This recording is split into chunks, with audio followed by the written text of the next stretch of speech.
एक महिला अपनी सास को लेकर हॉस्पिटल जाती है डॉक्टर को दिखाने के लिए, लेकिन उसने जो नंबर लगवाया हुआ था वो नंबर देर से लगता है, इसलिए नंबर शाम तक आता है। सास और बहू अपने इंतजार के लिए बहुत देर तक बैठी रहती हैं और ये ऐसा पहली बार नहीं था। जब जब वो बहू जाया करती थी अपनी सास को लेकर, तब तब उसे इंतजार करना पड़ता था, काफी देर हो जाया करती थी। हॉस्पिटल के अंदर काम करने वाले एक कंपाउंडर की नजर उस महिला पर पड़ जाती है। जब अगली बार वो महिला आती है तो उसका नंबर वो खुद ही अपनी तरफ से ऐड कर देता है, इसलिए इस बार उसको इंतजार नहीं करना पड़ा। और जैसे ही महिला का नंबर जल्दी आ जाता है तो बड़ी आश्चर्यचकित थी कि इससे पहले तो कभी नहीं हुआ, आखिरकार ये होता कैसा है। तभी कंपाउंडर आता है और आने के बाद कहता है कि आपका जो नंबर इस बार जल्दी लगा है वो मेरी वजह से लगा है। मैंने देखा कि आपको और आपकी सास को काफी दिक्कत हो जाती है, परेशानी हो जाती है, यही सोचकर मैंने आपकी मदद कर दी। अब ये पहली बार था, लेकिन जब जब वो महिला अपनी सास को लेकर आया करती थी तब तब वो कंपाउंडर उसका नंबर अब पहले ही लगवा दिया करता था और दोनों की बातचीत का सिलसिला शुरू हो जाता है। दोस्ती हो जाती है, दोस्ती कुछ गहरी हो जाती है। इसी बीच में वो महिला एक ऑफर देती है। वो कहती है कि जो उसका पति है वो प्राइवेट कंपनी में नौकरी करता है, लेकिन रात को देर से आता है। अगर तुम चाहो तो मेरे घर पर आ सकते हो। मेरी सास बीमार रहती है, वो एक कमरे में रहती है और मैं दूसरे कमरे में बिल्कुल अकेली रहती हूँ। अगर तुम्हें अच्छा लगे तो आ सकते हो। उसको अपने घर का एड्रेस दिया जाता है, जानकारी दी जाती है और समय दिया जाता है, तारीख दी जाती है। अब वो कंपाउंडर बताए हुए पते पर, बताई हुई जगह पर, बताए हुए समय पर पहुंच जाता है। वहां जाने के बाद उस महिला से मुलाकात करता है और मुलाकात के दौरान वो दोनों इतने नजदीक पहुंच जाते हैं जैसे पति और पत्नी नजदीक पहुंच जाते हैं। लेकिन उनकी आवाजें कुछ बाहर तक पहुंच रही थी।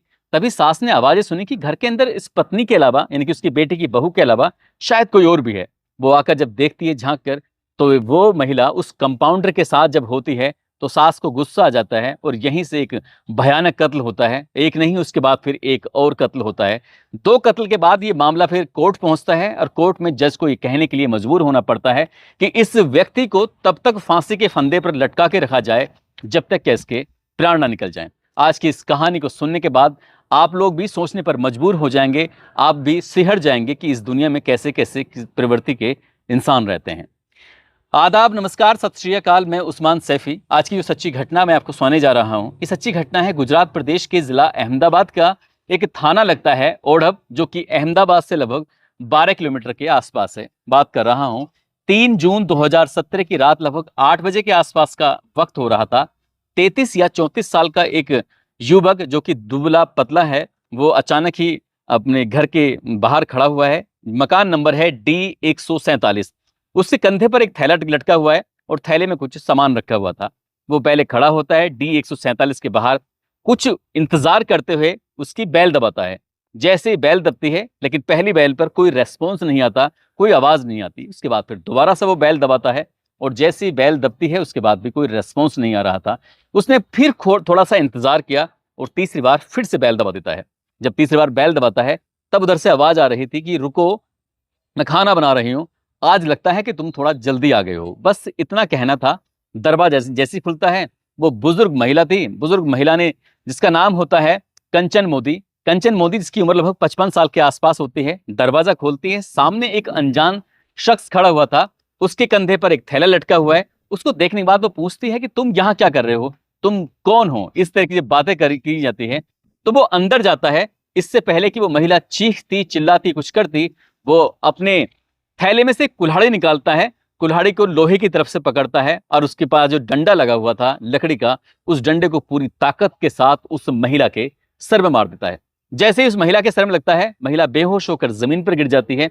उसके बाद उस लड़के ने तत्काल प्रभाव से दरवाजे को बंद करता है, खिड़कियां बंद करता है, पर्दे गिराता है और पर्दे गिराने के बाद फिर वो बहुत ज्यादा गुस्से में आ जाता है। पहली बार तो उसने लोहे की तरफ से पकड़ा था, लेकिन अब की बार उसने लकड़ी की तरफ से पकड़ता है और एक के बाद एक कई बार उस बूढ़ी महिला के सर पर कर देता है और वो महिला खूनम खान हो जाती है। उसके जो सर था, उस सर के कई हिस्से हो जाते हैं। उसके बाद उसने उस महिला की उस लाश को टांगों की तरफ से पकड़ता है, खींचते हुए रसोई की तरफ लेके जाता है। रसोई में झांक कर देखता है तो कुछ सामान बन रहा था। उसने जो जो बर्तन था, उस बर्तन को देखा तो उसमें दाल उबल रही थी। उसने उस जलते हुए चूल्हे को बंद कर दिया और आराम से इत्मीनान से बैठ जाता है और बैठते हुए कई तरह की गालियां देता है, अजीब तरह की बातें करने लगता है। लेकिन उसके बाद फिर से उसे होश आता है। उसके बाद उसने फिर उस महिला को जब रसोई की तरफ लेके जा रहा था, तब उसने अपनी उसी थैले के अंदर से एक चाकू निकालता है और उस महिला के गले पर रेतना शुरू कर देता है। तब तक रेतता है जब तक क्या बिल्कुल वो अलग होने की स्थिति में नहीं पहुंच जाता। अब इसके बाद वो वहां से उठता है, उस उठने के बाद तार पर देखता है तो एक साड़ी सूख रही थी, साड़ी को उसे लेके आता है। उसे लाने के बाद आराम से जमीन पर बिछाता है। बिछाने के बाद उस महिला को उसकी गठरी बनाने की कोशिश कर रहा था, लेकिन गठरी बन ही नहीं पा रही थी। तो आखिरकार करे तो क्या करे। इसके बाद वो अपने फिर से जो एक थैला था कपड़े का, उस थैले में से उसे गणासा निकालता है। और गणासा निकालने के बाद उस महिला के हाथ के टुकड़े करता है, पैर के टुकड़े करता है। जब शरीर के हिस्से थोड़े छोटे हो जाते हैं तब उस महिला के हिस्सों को वो उस साड़ी के ऊपर रखता है, और ऊपर रखने के बाद उन्हें फिर एक साथ मिलाकर एक गठरी बना देता है। और जैसे ही महिला की गठरी बन जाती है, किचन के अंदर जो सीमेंट की स्लेब थी, उस स्लेब के नीचे उस गठरी को आराम से समेट कर रख देता है। लेकिन तब तक उस किचन के अंदर चारों तरफ ब्लड फैला हुआ था। दरवाजे पर जहां उस महिला के सर में डंडा मारा था, वहीं पास में कई बार कुल्हाड़ी भी मारी थी। इसकी वजह से भी वहां पर चारों तरफ ब्लड फैला हुआ था। इसके बाद उसने उस ब्लड को साफ कर रहा था।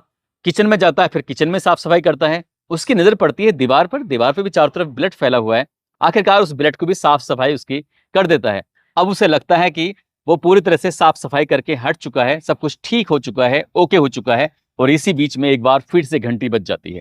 जैसे ही घंटी बजती है तो वो एकदम सपगा जाता है, सोचने पर मजबूर हो जाता है कि अब रात के 10 बज चुके हैं, अब 10 बजे कौन आया होगा।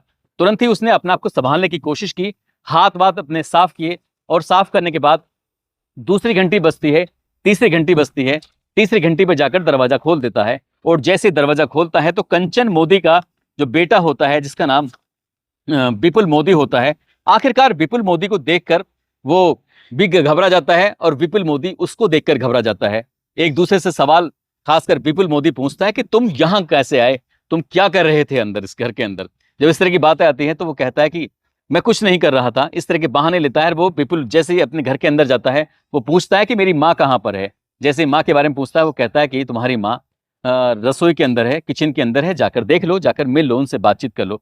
जैसे ही वो किचन की तरफ जा रहा था, इसी बीच में उस लड़के ने दरवाजे को तुरंत ही लॉक किया। लॉक करने के बाद वो पीछे से दौड़ता हुआ उस किचन में जाता है। जब किचन में जा रहा था तो रास्ते में ब्लड फैला हुआ था जो उसके पैर से लग चुका था, और किचन के अंदर भी उस गठरी से काफी ब्लड बह चुका था। अब ऐसी स्थिति में विपुल कुछ कह पाता, शोर मचाता, कुछ करने की कोशिश करता, लेकिन इससे पहले ही उसके सर पर एक के बाद एक लगातार कई कुल्हाड़ियों से जब वार कर दी जाते हैं, तो उसके बाद उसको चीखने का, उसको चिल्लाने का, उसको शोर मचाने का कोई मौका नहीं मिलता। विपुल यहाँ दम तोड़ देता है। लेकिन जो कातिल होता है, अभी उसका जो दिल था, उसका दिमाग था, उसके शरीर था, वो ठंडा नहीं हुआ था।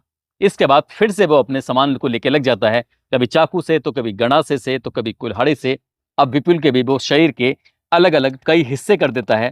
घर के अंदर ही उसे एक बोरी मिल जाती है, बोरी लाता है और विपुल को भी उस बोरी के अंदर आराम से पैक कर देता है। जैसे विपुल को पैक करता है, जहां उसकी माँ की गठरी बांध कर रखी थी उस स्लेब के नीचे, ठीक वहीं उस स्लेब के नीचे विपुल का भी शव रख देता है।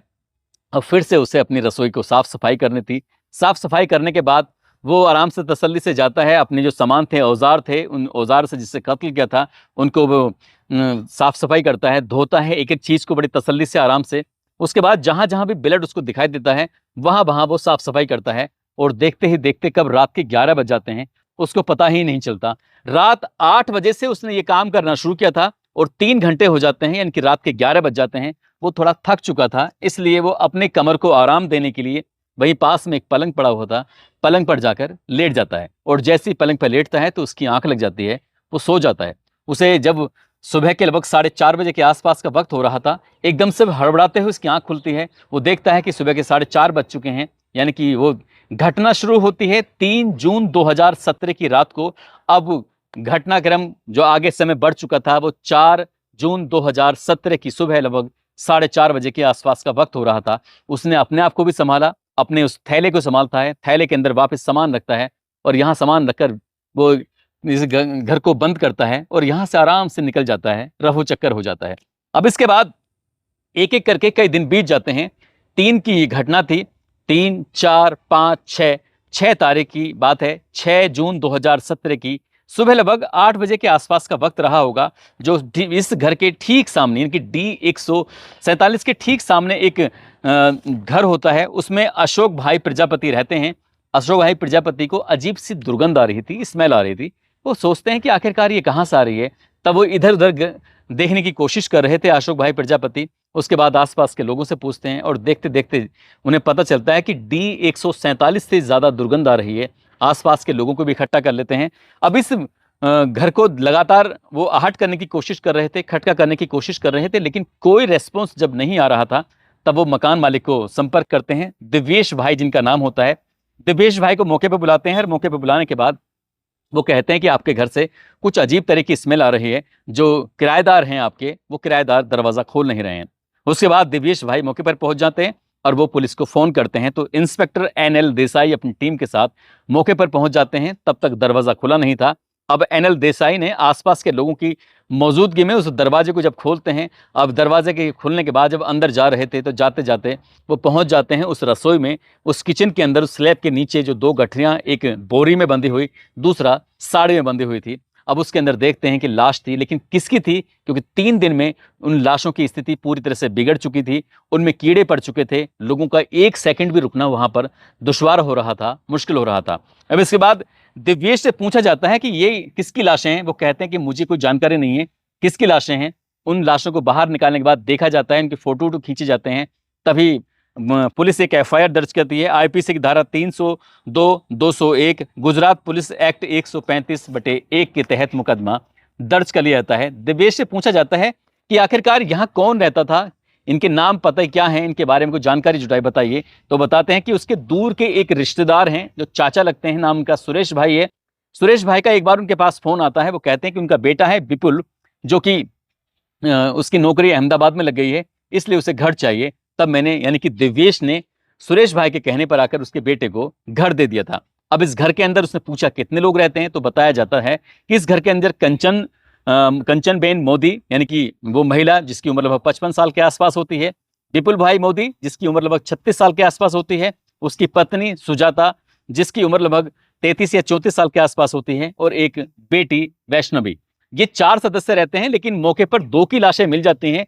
2 कहाँ हैं? अब ये भी एक सवाल था। आखिरकार जब इसके घर वालों से, बाकी लोगों से बातचीत की जाती है, तो इसके परिवार के लोगों तक ये सूचना दी जाती है कि आखिरकार ये सुजाता और वैष्णवी ये कहाँ हैं। तब पता चलता है कि सुजाता और उसके पति विपुल के बीच में झगड़ा हो चुका था, वो अपने मायके चली गई है। अब पुलिस ने उस सुजाता से संपर्क साधने की कोशिश की, उससे बातचीत करने की कोशिश की, तो महाराष्ट्र का एक जिला लगता है सतारा, सतारा की ही एक जगह लगती है शिवनगर, वो वहां के रहने वाली होती है। पुलिस इसे वहां से बुलवाती है और उससे पूछताछ करती है। पूछताछ के बाद जब उससे सख्ती से पूछा जा रहा था, शुरुआत में वो इधर की बातें कर रही थी, लेकिन जब सख्ती से पूछा जा रहा था तो उसने बताया कि कुछ साल पुरानी बात है, उसके पति की मौत हो जाती है और उसी पति से उसको एक बेटी पैदा होती है। अब उसकी शादी दूसरी जगह हो नहीं रही थी। तभी पता चलता है कि विपुल जो है, उसकी भी शादी किसी से नहीं हो पा रही थी, इसलिए दोनों का आपस में रिश्ता तय होता है। और रिश्ता तय होने के बाद कुछ दिन के बाद पता चलता है कि विपुल की नौकरी अहमदाबाद में लग चुकी है, प्राइवेट कंपनी में नौकरी कर रहा है। तो वो अपने पति, अपनी बेटी और अपनी सास के साथ यहीं पर आने के बाद ओढ़ब में रहना शुरू कर देते हैं, D-147 वाले मकान के अंदर आराम से रह रहे थे। सास बीमार होती है और सास को उसे लेके जाना पड़ता था ओढ़ब के एक श्री राम हॉस्पिटल के अंदर। वहां जब लेके जाती थी तो वहां एक व्यक्ति से दोस्ती हो जाती है, जिसकी उम्र लगभग 34 साल के आसपास होती है और नाम उसका होता है बलदेव सिंह चौहान। बलदेव सिंह चौहान से दोस्ती हो जाती है और बलदेव सिंह चौहान एक दिन उसके घर पे आ जाता है। सास ने उसको जब देख लिया और देखते ही वो उस वक्त तो वहां से भाग जाता है, लेकिन वो अपनी सास को कसम देती है कि ये बात अगर तुमने अपने बेटे से बताई तो वो जहर खा के अपनी जान दे देगी। जब ये माँ ने ये बात सुनी तो वो डर जाती है, ऐसा ना हो कि बेटे की पहले ही मुश्किल से शादी हुई है और ये भी अगर मर जाएगी तो उसका बेटा कैसे रहेगा, कहाँ रहेगा। तब ये बात किसी को बताती नहीं है और ऐसे ही वक्त आगे बढ़ने लगता है। जैसे वक्त आगे बढ़ रहा था, अब बलदेव सिंह चौहान की हिम्मत बढ़ने लगती है और उसकी जो बेटे की बहू थी सुजाता, उसकी भी हिम्मत बढ़ने लगती है। जब बलदेव सिंह का मन करता था तब वो घर आता था, उसके साथ शारीरिक संबंध बनाया करता था। सास चाहकर भी कुछ कर नहीं पाती थी, कुछ कह नहीं पाती थी। आखिरकार ये सब ऐसे चलता रहता है। लेकिन एक दिन विपुल काम से जल्दी आ जाता है और उसने अपनी आंखों से अपनी पत्नी को उस व्यक्ति जो कि कंपाउंडर होता है उसके साथ आपत्तिजनक स्थिति में देख लिया था। यहाँ जो कंपाउंडर होता है बलदेव सिंह चौहान, वो मौका पाते यहाँ से भाग जाता है, लेकिन वो अपनी पत्नी को बहुत बुरी तरह से पीटता है, मारता है। और जब मार पिटाई करता है तो सुजाता अपनी मायके चली जाती है नाराज होकर। जब नाराज होकर चली जाती है, अब पुलिस के लिए सुजाता के पास से कोई ऐसा कोई सस्पेक्ट वाली बात नहीं मिल पा रही थी कि इसने कत्ल किया होगा, लेकिन एक नाम सामने आता है, बलदेव सिंह चौहान। अब पुलिस ने ओडप के श्रीराम हॉस्पिटल में जब जाकर दबिश दी तो पता चलता है कि वो अचानक से लापता हो गया है, भाग गया है।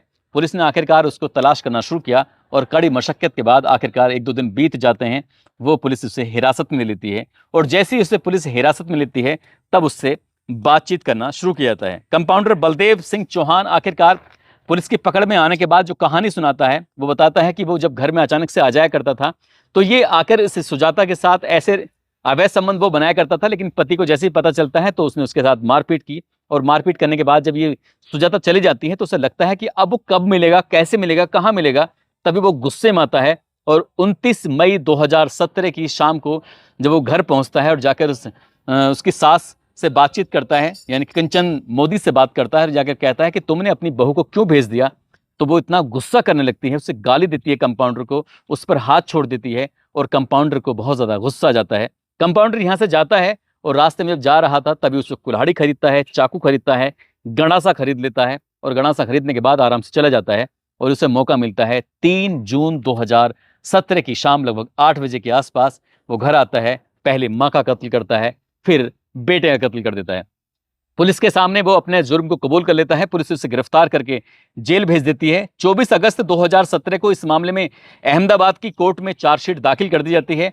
कई साल तक केस चलता रहता है। दोनों पक्षों के वकील अपने अपने क्लाइंट के लिए लगातार कोशिशें कर रहे थे उन्हें बचाने की, लेकिन एक पक्ष हार जाता है और एक पक्ष सारे सबूत इकट्ठा करके जज साहब के सामने रख देता है। 8 जुलाई 2024 को आखिरकार बलदेव सिंह चौहान को दोषी मान लिया जाता है और उसके बाद फिर 10 सितंबर 2024 को सेशन कोर्ट की तरफ से इस मामले में फैसला आता है और इसे दुर्लभतम केस माना जाता है और जज साहब ये कह उठते हैं कि इस व्यक्ति को तब तक फांसी के फंदे पर लटका के रखा जाए जब तक इसके प्राण न निकल जाएं। इसने अपनी हवस को पूरी करने के लिए एक बुजुर्ग महिला को और उसके बेटे को जो उसका ख्याल रखता था उसको हमेशा हमेशा के लिए, और वो भी बहुत दर्दनाक तरीके से मारा है, इसलिए इसको जीने का कोई अधिकार नहीं है। हालांकि जो बचाव पक्ष का वकील होता है उसने तमाम तरह की दलील दी थी, लेकिन वो दलील उसकी काम नहीं आती है।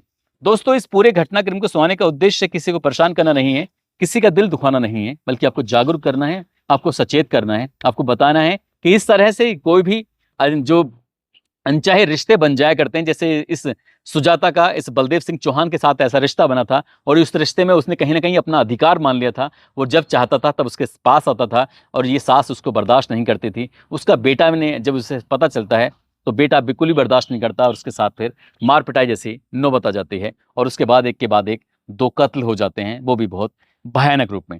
दोस्तों, आप सब लोग अपना ख्याल रखें, सुरक्षित रहें। जय हिंद, जय भारत।